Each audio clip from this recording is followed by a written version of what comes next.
আসসালামু আলাইকুম, আমি সাইফুল ইসলাম বলছি, ম্যানেজিং ডাইরেক্টর অফ শোনো Bangladesh hearing and speech clinic. আজকে স্বাস্থ্য সুরক্ষা health assessment for every child যে প্রোগ্রাম আয়োজন করেছেন ignite global foundation. Ignite global ফাউন্ডেশনের যে বিনামূল্য স্কুল আছে, সেই স্কুলে আমরা শোনো বাংলাদেশের তরফ থেকে অডিওলজিস্ট এবং স্পিচ ল্যাঙ্গুয়েজ প্যাথোলজিস্টের একটা টিম এসেছে। আমরা হেলথ অ্যাসেসমেন্ট করব। এখানে কিছু বাচ্চা আছে, তাদের শোনো বাংলাদেশ হিয়ারিং অ্যান্ড স্পিচ ক্লিনিকে হিয়ারিং আর স্পিচের টোটাল সলিউশনটাই আমরা রেখেছি।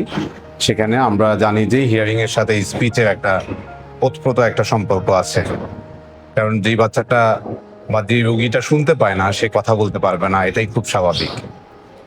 আবার দেখা যাচ্ছে সে শুনলো, কিছু বাচ্চাকে আমরা দেখা যাচ্ছে অ্যাসেসমেন্ট করলাম, অ্যাসেসমেন্ট করার পর দেখলাম যে সে শুনছে, কিন্তু সে যদি কথা বলতে না পারে, কথা আগে না শোনার ফলে তার মধ্যে অনেক গ্যাপ হয়ে গেছে, যার কারণে সে কথা বলতে পারে না। তখনই কিন্তু বাচ্চাদের স্পিচ ডিলে বা সে কথা বলতে পারে না, তখন তাদের স্পিচ থেরাপির প্রয়োজন হয়। শোনো বাংলাদেশ হিয়ারিং এন্ড স্পিচ ক্লিনিকে অল কাইন্ডস অফ অডিওলজিক্যাল টেস্ট আমরা করি, যেগুলো দিয়ে বাচ্চা থেকে শুরু করে যে কোনো বয়সের মানুষের হিয়ারিং অ্যাসেসমেন্ট আছে কিনা বা তার হিয়ারিং ইম্পেয়ারমেন্ট আছে কিনা, এটা আমরা ডায়াগনোসিস করতে পারি।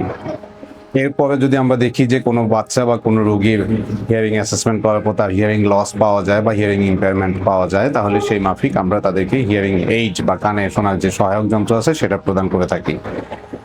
এর বাহিরে যদি দেখি যে বাচ্চার শ্রবণ শক্তি ভালো আছে কিন্তু তার স্পিচ ডিলে আছে, ভয়েসের সমস্যা আছে, অথবা তার কণ্ঠস্বর পরিবর্তন হয়ে গেছে, সে কথা বলছে ঠিকমতো কথা বোঝা যাচ্ছে না, এই ধরনের সমস্যাগুলোর জন্য আমরা শোনো Bangladesh hearing and speech clinic management দিয়ে থাকি। এছাড়া কিছু বাচ্চা থাকে যাদের সাইকোলজিক্যাল প্রবলেম থাকে বা তাদের খুব বেশি চঞ্চলতা কাজ করে, তারা মনোযোগী না, তাদের জন্য অকুপেশনাল থেরাপি শোনো বাংলাদেশের তরফ থেকে প্রদান করা হয়।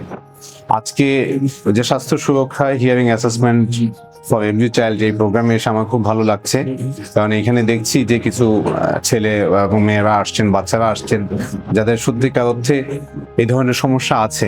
তাদের আসলে এই সমস্যাগুলো প্রপারলি ফাইন্ড আউট করে তাদেরকে একটা সমাধান দেওয়া প্রয়োজন, কারণ এখানে যারা আসতেছে আমার দেখা মতে তারা বেশিরভাগই বাবা মারা অসচেতন এবং অনেক ক্ষেত্রেই তারা তাদের এই বাচ্চাদের এগুলো পুনর্বাসনের জন্য যে খরচটুকু আছে সে খরচটুকু তারা বিয়ে করতে পারে না।